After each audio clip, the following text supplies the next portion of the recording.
Spotlight தமிழா நேயர்களுக்கு வணக்கம். இந்த ஆட்சி அமையப்பட்டதுலேருந்து காவல்துறையால இந்த அரசுக்கு ஏற்பட்ட அவமானங்கள் தான் அதிகம். குறிப்பா பார்த்தீங்கன்னா, ஒரு 31 கொலைகள் வந்து லாக்அப் டெத் மரணம் நடந்திருக்கு. அப்புறம் வந்து ஒரு 300, 360 பேருக்கு மேல கை, கால் உடைச்சிருக்காங்க. சிறையில பார்த்தீங்கன்னா, மிகப்பெரிய அளவுக்கு அபியூஸ் நடக்குது. அ சிறைக்குள்ளேயும் வந்து கஞ்சா பழக்கம், இதர போதைப்பொருள் பழக்கம்லாம் இருக்கிறத பார்க்க முடியுது. அ அப்புறம் வந்து இந்த கொலை சம்பவங்கள் அரங்கேற்றத்தில வழக்கறிஞர்களும், காவல்துறையும் இணைந்து கொலை செய்றத கொலை திட்டங்கள தீட்டிக் குடுக்குறதையும், அந்த விஷயங்கள அரங்கேற்றத்தையும் பார்க்க முடியுது. பல குற்ற சம்பவங்கள் நடப்பதற்கு காவல்துறை உடந்தையா இருக்குங்கிறத பல விஷயங்கள பார்க்க முடியுது.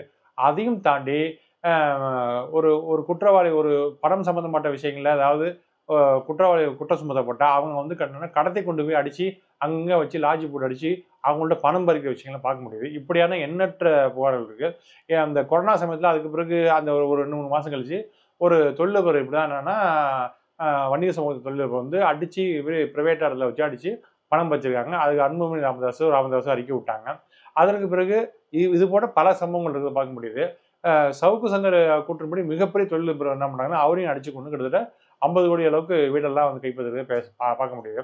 இப்ப திருமணா பால் விவகாரத்திலயும் சரி, 42 கோடிக்கு மேல ஊழல் புகார் செய்யும் அந்த அந்த அந்த நவீன்ங்கிற அந்த மேல வந்து கொலை செய்யப்பட்டிருக்காரு. இப்படியான பல சந்தேகங்கள வந்து சமூக வலைதளத்தில பலரும் கிளப்புறாங்க. பல சமூகங்களும் பேசுறத பார்க்க முடியுது. இப்ப வந்து மடப்புறம் இதுல வந்து அஜித்குமார் கொல்லப்பட்டிருக்காரு.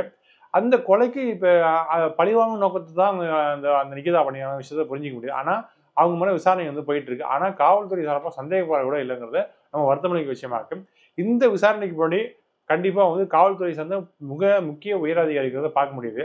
ஆக, இப்படி வந்து காவல்துறை செய்யற தப்ப வந்து என்னன்னா, இந்த அரசாங்கம் வந்து அ அதாவது மேம்போக்கா விட்டு போறதையும், அது வந்து காவல்துறைக்கு அசிங்கம், தமிழ்நாட்டுக்கு அசிங்கங்கிற விஷயத்த அந்த விஷயத்த மூடி மறைக்கிற விஷயத்தையும் பார்க்க முடியுது. ஏன் சட்டசபையிலேயே வந்து பல லாக்அப் டெத் மரணங்கள் வந்து போலீஸ்க்கு எடுத்து எழுதி குடுத்த அந்த விஷயங்கள வந்து முதலமைச்சர் வந்து சட்டசபையில வாசிக்கிறத பார்க்க முடியுது. ஆக இந்த ஆளும் அரசு என்ன பண்றாங்கன்னா, அதிகாரிகளுடைய ஆட்சியாளர் வந்து அதிகாரிகள் கைப்பிடியில இருக்கிறத பார்க்க முடியுது. அ இதற்கு பின்னாடி என்ன என்ன தெரியுதுன்னா, அவங்க வந்து ஊழல் செய்றதுல அதிகமா கவனம் செலுத்துறத பார்க்க முடியுது.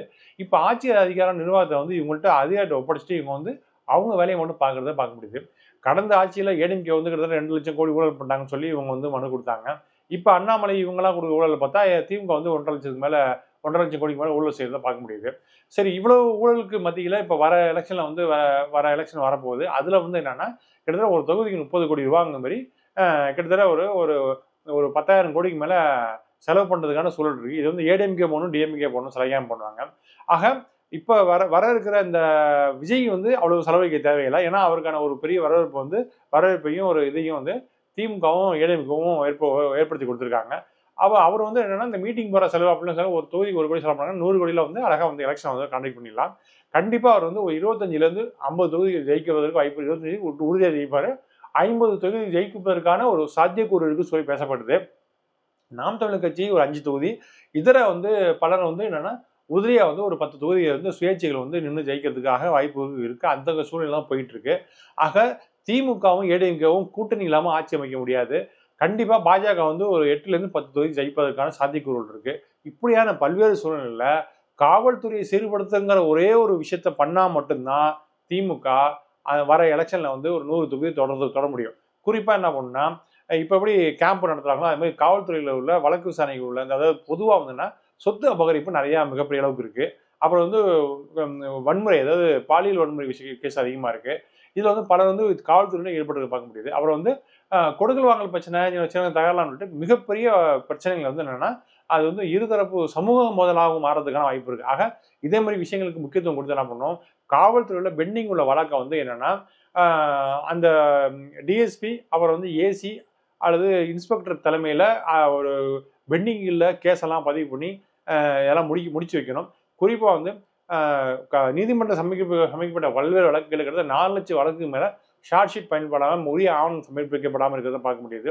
அதையும் தாண்டி சிஎஸ்ஆர் வந்து கிட்டத்தட்ட 2,00,000 குறிப்பிட்ட ஒவ்வொரு மாதமும் சேர்ந்து என்னன்னா ஒரு 4,00,000 வழக்கு, 3,00,000 வழக்குன்னு பல்வேறு கருத்துக்கள் சொல்றாங்க. பல்வேறு ஆய்வுகள் சொல்லுது. இப்படியான விஷயங்கள்ல என்னன்னா, அது ஒரு 4,00,000 பேர் இருக்கு. சிஎஸ்ஆர்ல இருந்து அடுத்தது வந்து விசாரணைக்கு போகாம வழக்குகள்.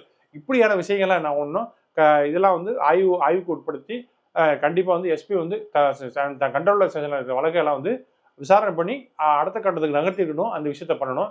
அப்புறம் வந்து காவல்துறையில அந்த தொடர்ச்சியாக குற்றம் இழைக்கக்கூடிய நபர்களை வந்து காவல்துறை வந்து பணி நீக்கம் செய்யணும். அப்படி பண்ணால் மட்டும்தான் புதிய இளைஞர்களுக்கு வந்து வாய்ப்பு தர முடியும். அப்புறம் காவல்துறையில் இருக்கிற இடங்களை வந்து காலியாக இருக்கிற இடங்களை வந்து நிரப்பணும்.